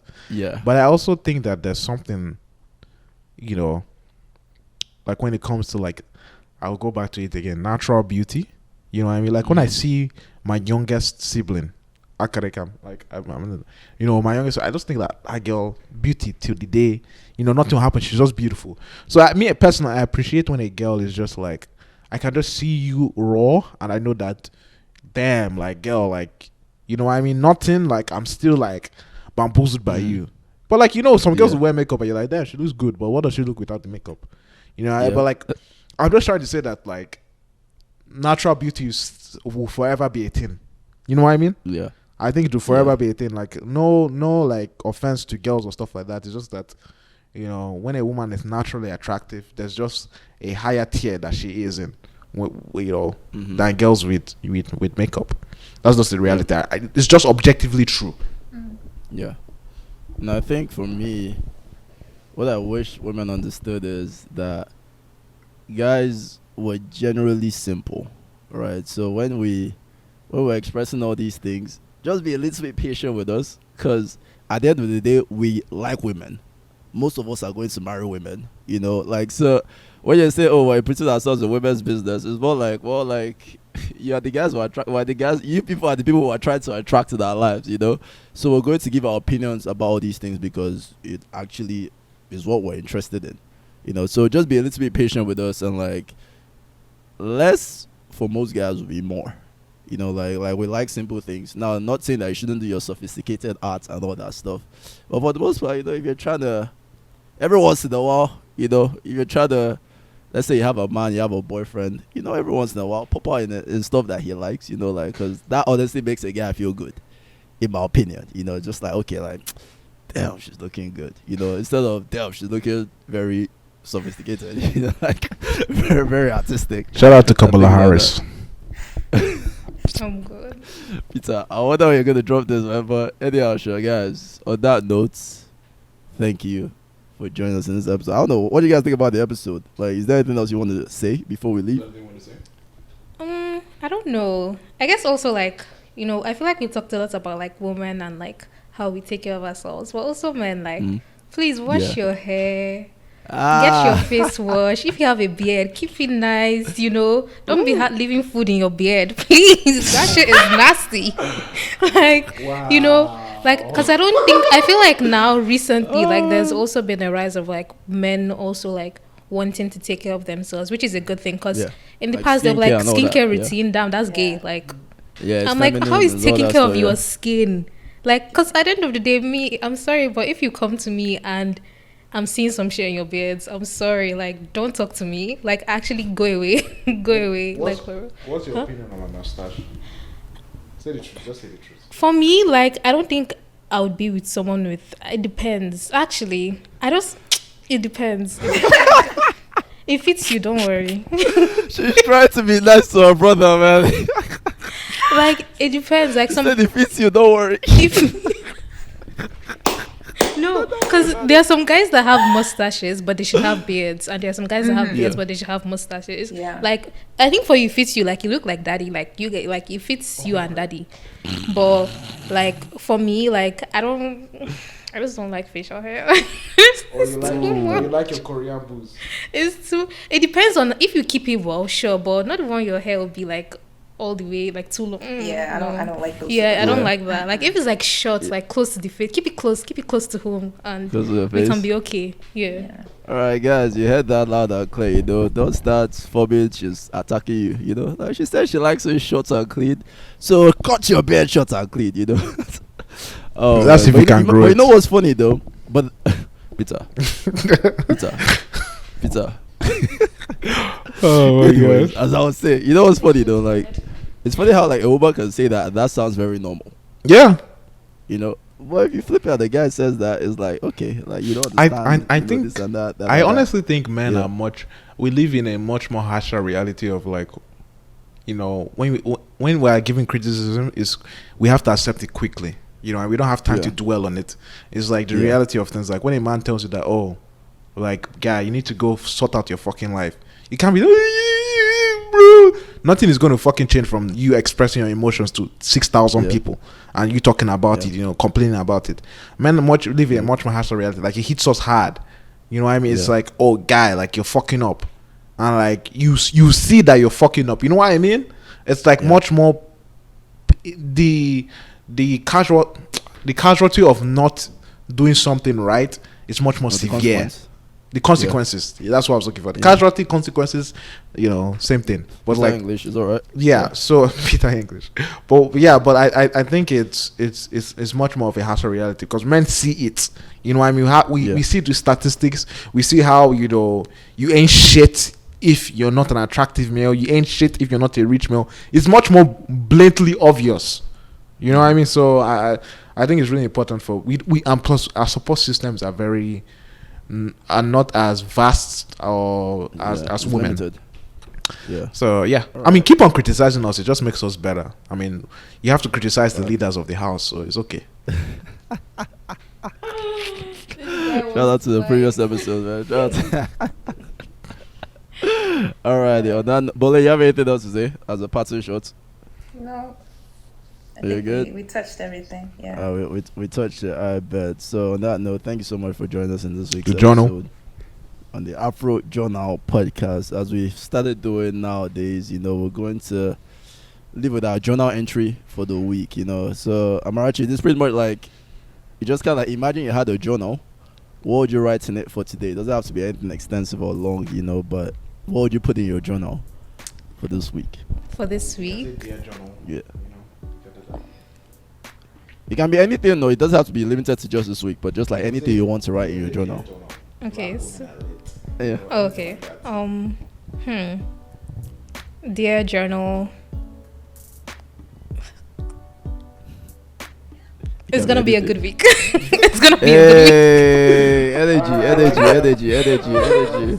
Bole, what's your journal entry for the week? Okay, my journal entry for the week is: Dear journal, what hairstyle am I doing next? I like that. Peter? All right, my one is: Dear journal, I look good in everything and anything. All right. And I'm like, dear journal, we love our black queens. Hey. We love our black queens for real. Even though I hate the word queen, but I think it's necessary to put it here. You know, we love our black queens. So yeah. All right, guys, that was this episode. We out. Peace. Actually, we did say our names, Abi. No, we don't. So They know who we are. They already know who we are. But Extra in case you luggage. don't know, your toasted caramel. You Extra know, luggage. Chisom, Your Kevin, glazed Jerry, donut. Jeremiah, Okafo. Yeah. Oh man. All right, we out, guys. Peace. Peace. Amarachi, shout out to you.